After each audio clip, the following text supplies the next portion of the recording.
এ কেন পাকা খেতে যে আমার সাথে এরম হয়ে যাবে আমি ভাবতে পারিনি। তোমরা লাস্ট পর্যন্ত ভিডিওটা দেখো। কেন পাকার বুকিগুলো খুলতে ভুলে গেছি, ছেড়ে দে, বিচ ফিচ খিলো।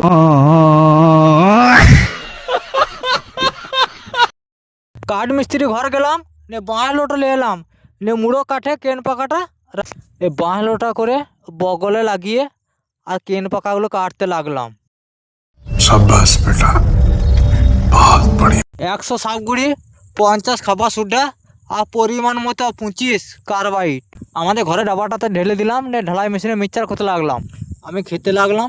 কি বে পেতে পেতে গন্ধ করছে যে, এতগুলো কেন পাকা খাবার কেবে পাড়ায় বিলি করে দিগা বলবা তাপুনের বেটা হয়েছে তাই মিষ্টি দিতে আইছে।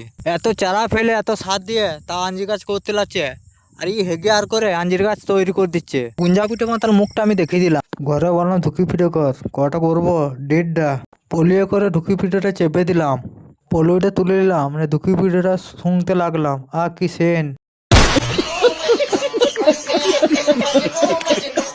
10 কেজি হামবার করে আমি সাইনবোর্ডে পিটোতে লাগলাম। দিয়ে এবারে ক্যালেন্ডারটা টাঙ্গিয়ে দিই। এর একটা যা ছিল নেই, রেগে কান মাত্রা বেরিয়ে দিলাম, আপনা আপনি চলে গেল।